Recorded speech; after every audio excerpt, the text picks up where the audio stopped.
In this video, I'm going to be hitting the trail here in Sedona, Arizona, and we're going to talk about why you should be pushing yourself to ride harder and harder lines on the trails.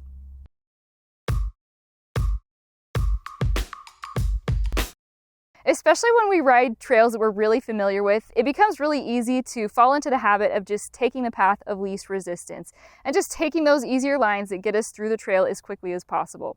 There are several reasons why you should shake that up a little bit, and we're going to get into that today out on the trail. If you've recently mastered a more difficult line on one of your favorite trails, I want to hear about it in the comments below. Thank you so much for taking the time to watch this video. If you enjoy it, please give it a like, and if you're not already subscribed to the channel, please consider subscribing. If you'd like to do a little bit more, consider making a pledge on Patreon. I'll have a link to that in the description below. You could also use some of my partner links, like the ones that I have from competitivecyclist.com when you're looking at buying mountain biking related items.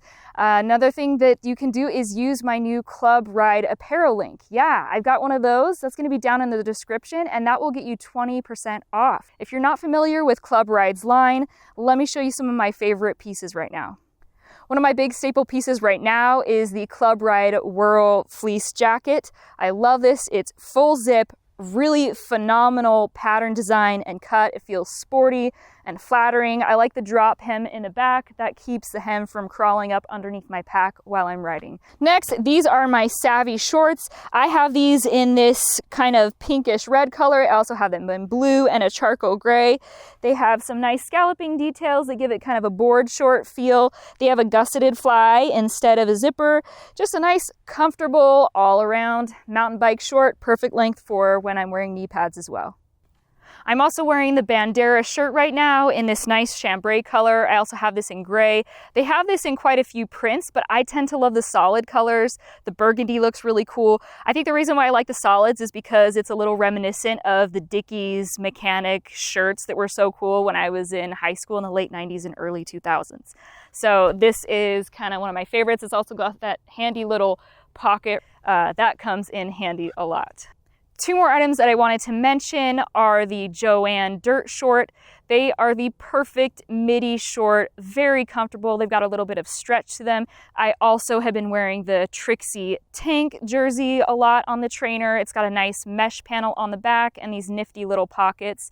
So make sure you check out that Club Ride link and use it to get 20% off your order. And without further ado, let's hit the trail.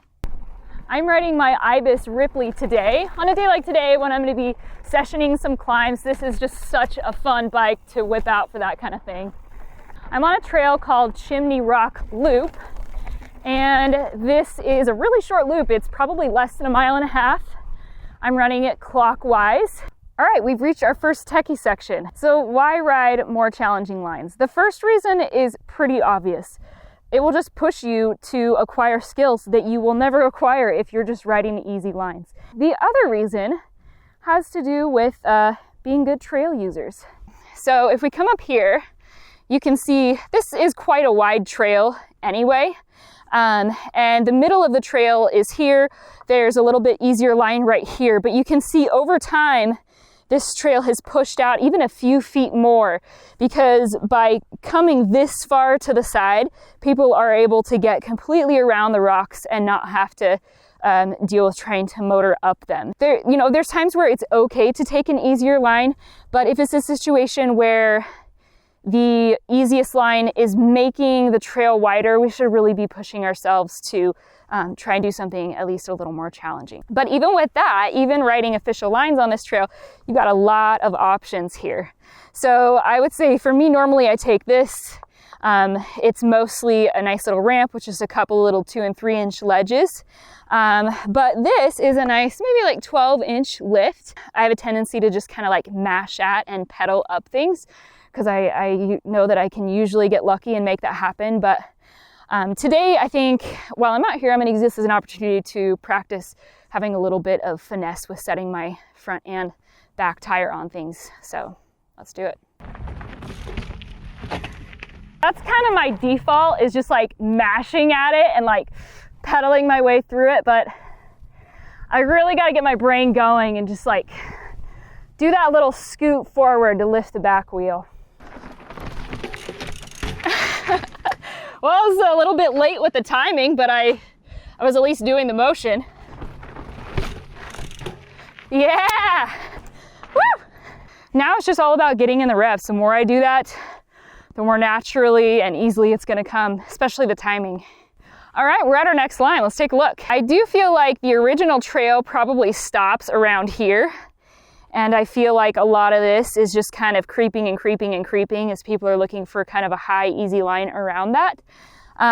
So I feel like anything between about here and all of this stuff seems pretty kosher to me. I feel like I could just kind of mash and pedal up just about any one of these lines, but maybe I'll try the middle. So post in the comments below and let me know what skills you're working on to tackle some of the harder lines that you are working toward.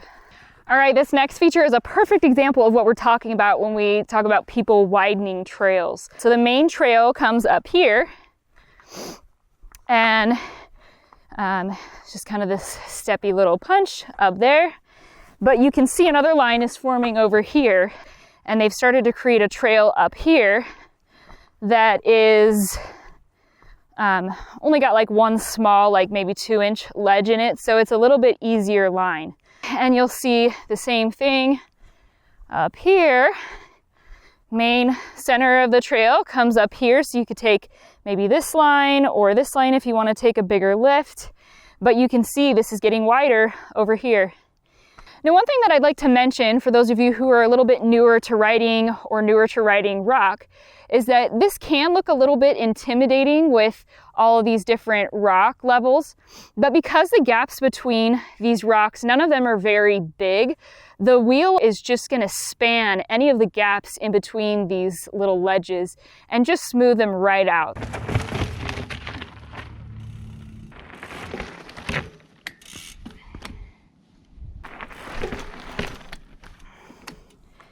Need that little lunge forward.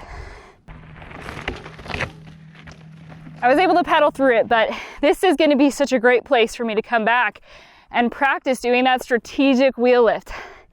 I just have a hard time getting my brain to do it when it counts. All right, the very center of the trail would be to come up these steps. They're very square edge, so if your tire pressure is low and you just mash at these, you could definitely like damage your rim or your tire. It's tough though. If this space in between was a little shorter, I could probably just lift up the whole thing, where this is about 18 inches, maybe 24 inches between these two steps. God, makes it tricky. So let me try some stuff and we'll see what happens with this one. That was a little sloppy. It was a pedal wheelie to get the front wheel up. I want to see if I can clean that up. I really got to get that forward scoop getting on to help the back tire. I got this. I'm really struggling to get 2 rear wheel lifts in a row. So I think what I'm going to do is say, yay me.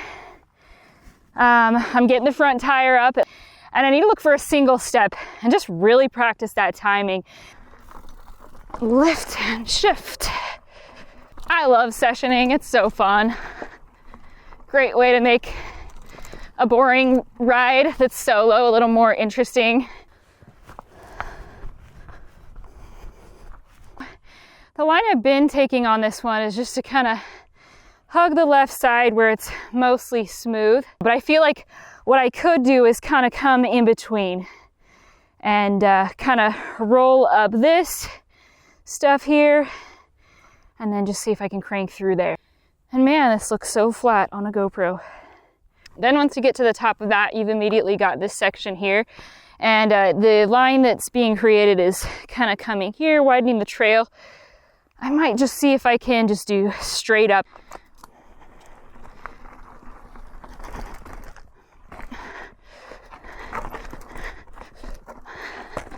I'd like to try that again and lean forward a little bit more.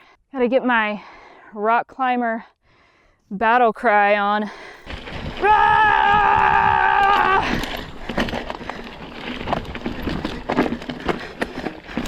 Oh, that was barely, not sexy, but pulled it off.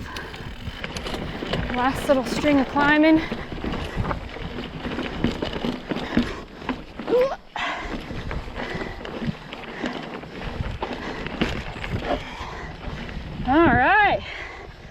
at the top.